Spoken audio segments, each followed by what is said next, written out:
ఒక మధ్యతరగతి వాడి జీవితం రెండు విధాలుగా దోపిడీకి గురవుతాయి. ఒకటి విద్యా వ్యవస్థ ద్వారా, ఇంకోటి వైద్య వ్యవస్థ ద్వారా. రాజకీయ నాయకులు చేసుకున్నటువంటి విమర్శలు చూస్తే రాజకీయ నాయకుడు అంటేనే ఒక విరక్తి వచ్చే విధంగా ఉన్నది. ఇక్కడ విజయ్ తీసుకున్నటువంటి నిర్ణయం అనేది ఒక గట్స్ ఉన్న సీఎం మాత్రమే ఇటువంటి నిర్ణయాలు తీసుకుంటారు. మీ సీట్ను కదిపియాలని చెప్పేసి కూడా ఎన్నో కార్పొరేట్ శక్తులు మీ మీదకి వస్తాయి. కానీ అవన్నీ మీరు భయపడకుండా తీసుకున్నటువంటి నిర్ణయం అయితే ఖచ్చితంగా ఒక లెజెండర్, ఒక లయన్ లాంటి పొలిటీషియన్ మాత్రం ఇటువంటి నిర్ణయాలు తీసుకుంటారు. నమస్తే, వెల్కమ్ టు TG24 టీవీ. నేను మీ జర్నలిస్ట్ యాసిఫ్. రీసెంట్గా రాజకీయ నాయకులు చేసుకున్నటువంటి విమర్శలు చూస్తే రాజకీయ నాయకుడు అంటేనే ఒక విరక్తి వచ్చే విధంగా ఉన్నది. వాళ్ళు చేసుకునే విమర్శలు విరక్తి వచ్చే విధంగా మారిపోయింది. కానీ ఇటీవల కాలంలో ఈ రాజకీయ నాయకుడి గురించి మనం మాట్లాడుకుంటే ఇంత చెప్పినా తక్కువే అనిపిస్తుంది. ఆయన గురించి ఒక వార్త వినాలన్నా, ఆయన గురించి ఒక టాపిక్ మాట్లాడాలన్నా ఒక ఇంట్రెస్టింగ్ అనిపిస్తుంది. ఆ నాయకుడు ఎవరంటే తమిళనాడు సీఎం యాంటోనీ విజయ్.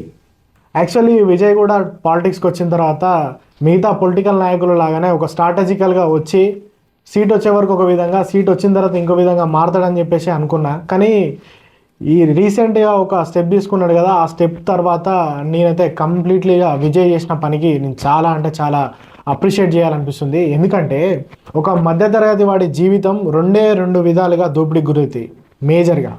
ఒకటి విద్యా వ్యవస్థ ద్వారా, ఇంకోటి వైద్య వ్యవస్థ ద్వారా. ఒకరి కుటుంబంలో ఉండే పిల్లల్ని చదివించలేక, వాళ్ళ పిల్లల్ని ఏ విధంగా చదివించాలన్న ఒక ఆలోచనలో వారు ఏం సంపాదించుకోలేక వాళ్ళు చేసిన శ్రమ అంతా ఆ ఫీజులుగా బడికి ఏదైతే పంపిస్తారో పిల్లల్ని, ఆ పిల్లల ఫీజు రూపంలో అయితే చెల్లించుకుంటూ వాళ్ళ శ్రమ దోపిడీకి గురవుతూ ఉన్నది. వైద్య వ్యవస్థ ద్వారా కూడా అదే విధంగా దోపిడీకి గురవుతూ ఉన్నది. కాకపోతే ఇక్కడ విజయ్ తీసుకున్నటువంటి నిర్ణయం అనేది ఒక గట్స్ ఉన్న సీఎం మాత్రమే ఇటువంటి నిర్ణయాలు తీసుకుంటారు.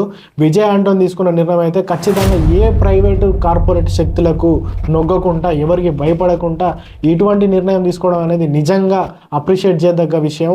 మిగతా ముఖ్యమంత్రులు కూడా ఇటువంటి నిర్ణయాలు తీసుకోవాలి.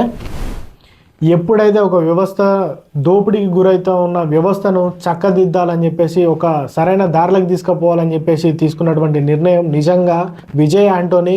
మిమ్మల్ని ఖచ్చితంగా ప్రజలు గుండెలలో పెట్టుకుంటారు. ఎవరైతే దోపిడీకి గురవుతూ ఉన్న పేద ప్రజలు ఎవరైతే ఉన్నారో వాళ్ళ జీవితాల్లో వెలుగులు నింపాలనే ఆలోచనలో మీరు ఈ ప్రైవేటు స్కూళ్ళ ఫీజులు అయితే నియంత్రించాలని చెప్పేసి, ఏదైతే ఫీజ్ స్ట్రక్చర్ ఉంటుందో ఆ ఫీజ్ స్ట్రక్చర్ని ఖచ్చితంగా మీరు డిస్ప్లే చేయాలని చెప్పేసి తీసుకున్నటువంటి నిర్ణయం.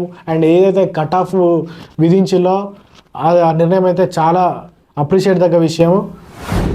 అండ్ ఇంకోటి, మీ సీట్ను కదిపియాలని చెప్పేసి కూడా ఎన్నో కార్పొరేట్ శక్తులు మీ మీదకి వస్తాయి. కానీ అవన్నీ మీరు భయపడకుండా తీసుకున్నటువంటి నిర్ణయం అయితే ఖచ్చితంగా ఒక లెజెండర్, ఒక లయన్ లాంటి పొలిటీషియన్ మాత్రం ఇటువంటి నిర్ణయాలు తీసుకుంటారు.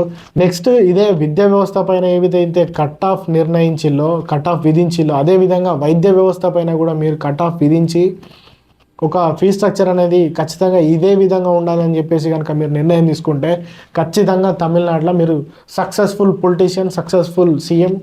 అండ్ నెక్స్ట్ కూడా ప్రజలు మీకు పట్టం కట్టే అవకాశం ఉంటుంది. దయచేసి మిగతా ముఖ్యమంత్రులు, మిగతా రాజకీయ నాయకులు మీరు దయచేసి విజయ్ యాంటోనీ లాగా చేయకపోయినా కనీసం పేద ప్రజల కోసం, మీ నియోజకవర్గంలో ఉండే ప్రజల కోసమైనా మీరు పాల్పడండి. ఇంకా కొంతమంది రాజకీయ నాయకులు చెప్తారు ప్రభుత్వ బడికి పిల్లల్ని పంపండి అంటారు.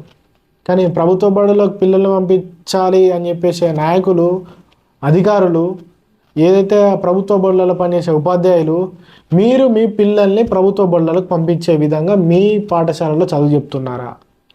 అండ్ ఆ వసతులు ఆ విధంగా ఉంటున్నాయా? అంటే మీరు ఎవరైతే అధికారులు, నాయకులు, ఎవరైతే ఉపాధ్యాయులు, ప్రభుత్వ బడులలో పనిచేసే ఉపాధ్యాయులు మీరు ఎవరైతే ఉన్నారో, మీరేమో కార్పొరేట్ స్కూల్స్ అని, కార్పొరేట్ కాలేజీలని, కార్పొరేట్ హాస్పిటల్స్ అని, కార్పొరేట్ వాటిలకు మీరు పోవాలి. అదే మిమ్మల్ని నమ్ముకొని మీకు జీతం ఇచ్చే ప్రజలు అండ్ మిమ్మల్ని ఎన్నుకున్న ప్రజలు, మీకు ఓటేసే ప్రజలు ప్రభుత్వ బళ్ళలో పోవాలని చెప్పేసి మాట్లాడుతూ ఉంటారు కొంతమంది. దయచేసి ఆ మాట అనే ముందు ఖచ్చితంగా మీ పిల్లల్ని ప్రభుత్వ బళ్ళకి పంపిన తర్వాత ఆ మాట అనండి. అప్పుడు అందరూ మీ మాటలు వింటారు. ఖచ్చితంగా విజయ్ యాంటోనీ మీరు తీసుకున్న నిర్ణయం అయితే నిజంగా అప్రిషియేట్ చేయదగ్గ విషయం. వన్స్ అగైన్ నెక్స్ట్ కూడా మీరే సీఎం అవ్వాలి, మీ పాలన ఈ విధంగానే కొనసాగాలని చెప్పేసి అయితే నేను మనస్ఫూర్తిగా కోరుకుంటున్నాను.